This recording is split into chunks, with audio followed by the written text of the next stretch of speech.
ada yang usul supaya saya masuk partai atau bikin partai politik. Nah gini, kalau masuk partai, pertanyaannya partai mana yang sekarang tidak tersandra oleh kekuasaan? Nah, jangankan dimasuki, mencalonkan saja terancam. Agak berisiko juga bagi yang mengusulkan. Jadi ini adalah sebuah kenyataan nih. Jadi kita lihat nanti ke depannya. Apakah lalu akan buat partai politik baru? Gini, bila untuk mengumpulkan semua semangat perubahan yang sekarang makin hari makin terasa besar, dan itu menjadi sebuah kekuatan, diperlukan menjadi gerakan, maka membangun ormas atau membangun partai baru, mungkin itu jalan yang akan kami tempuh.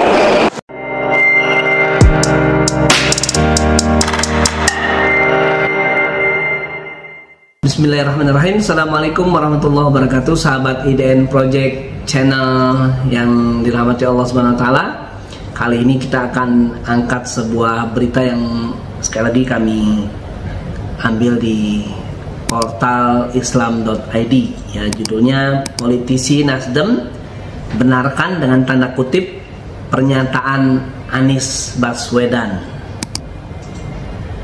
Politisi Nasdem Irma Suryani Chaniago membenarkan dengan tanda kutip pernyataan Anies Baswedan yang menyatakan semua partai politik sekarang ini sudah tersandra. Siapa yang salah dalam carut-marut politik kita hari ini? Jokowi? Dia memang salah, tapi partai politik yang paling salah. Partai politik yang menjadi akar permasalahan seluruh kericuhan yang terjadi di negeri ini.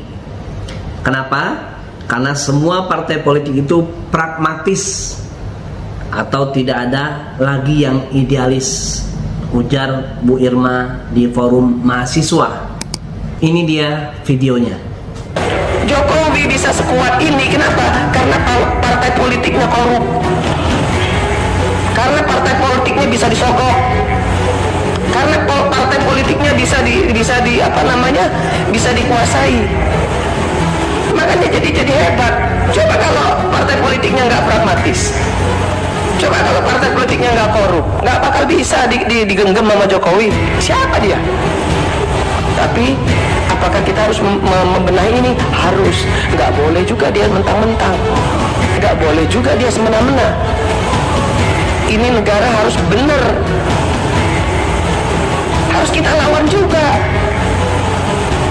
Tapi bersihin dulu dong partai politiknya, kan gitu Mbak.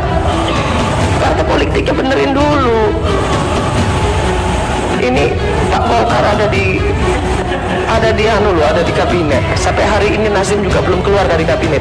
PDIP nggak keluar dari kabinet, ya kan? Terus ngomong pemerintah salah, begini, begono, begini. Dia sendiri melakukan kesalahan. Saya ngomong begini, saya berani kenapa?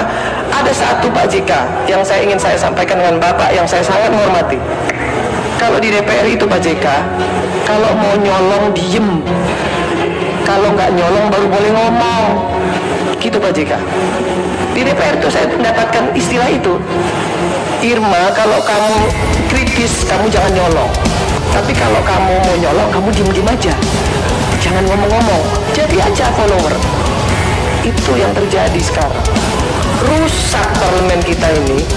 Bahkan ada di Komisi 9 saya itu ada 52 anggota. Ada 1, 2, 3, 4 orang, 5 orang sampai 10 orang. Yang 1 tahun datang cuma 5 kali. Tapi kalau kunjungan ke luar negeri dia ikut. Kalau kunjungan kerja dia ikut, ambil duit. Tapi nggak pernah datang. Partainya nggak memberikan punishment. Anggota saya nggak datang, saya potong representasinya saya potong. Serius. Teriak-teriak sama saya, emang gue pikirin. Saya bukan siapa-siapa Pak. Saya rakyat biasa. Saya ini bukan anak pejabat, anak orang miskin yang kebetulan saja diberi rezeki oleh Allah Subhanahu wa Ta'ala, kemudian saya bisa duduk dalam posisi ini. Jadi sahabat Iden Project yang dirahmati Allah SWT, apa yang disampaikan oleh politisi Nasdem Ibu Irma Suryani Caniago itu gambaran atau fakta yang terjadi di tengah-tengah masyarakat kita. Itulah peta perpolitikan yang terjadi di negara kesatuan Republik Indonesia. Ya, selama ini kan kita tahu yang teriak-teriak merasa paling Pancasila itu yaitu para petinggi-petinggi, pejabat-pejabat, anggota dewan yang terhormat, itu yang merasa paling Pancasilais, paling berpegang dengan Undang-Undang Dasar 45. Tapi faktanya yang disampaikan Ibu Irma tadi ya tidak sejalan dengan apa yang diucapkan. Jadi Pancasila dan Undang-Undang Dasar 45 itu sebatas lip service aja, ya tidak membumi, tidak diamalkan, cuman menjadi alat aja untuk meraih kekuasaan, meraih suara rakyat. Pun dengan kata-kata rakyat, dengan rakyat juga ya polanya kayak gitu. 5 tahunan sekali, ya 5 tahun waktu masuk pemilu rakyat didekati, ya setelah jadi ya jarang sekali ada anggota dewan kita itu yang masih mau berinteraksi dengan konstituen yang selama ini memilih mereka. Jadi tujuan berdirinya partai politik itu pertama adalah melahirkan para pemimpin bangsa yang berkualitas, yang berintegritas, yang profesional, yang memiliki wawasan, yang memiliki etika, intelektualitas, dan juga kemampuan yang lainnya. Di sisi lain juga tujuan berdirinya partai politik adalah ikut mencerdaskan kehidupan berbangsa dan bernegara. Kalau seandainya partai-partai politik itu menjalankan fungsinya, niscaya Indonesia akan menjadi negara yang maju, yang bermartabat, yang diperhitungkan di mata dunia. Semoga para anggota dewan yang baru saja dilantik benar-benar membawa aspirasi rakyat, memperjuangkan aspirasi rakyat, dan menjalankan amanah rakyat. Karena apapun yang kita lakukan niscaya akan dipertanggungjawabkan tidak saja di dunia, tapi juga di akhirat. Semoga bermanfaat. Assalamualaikum warahmatullahi wabarakatuh.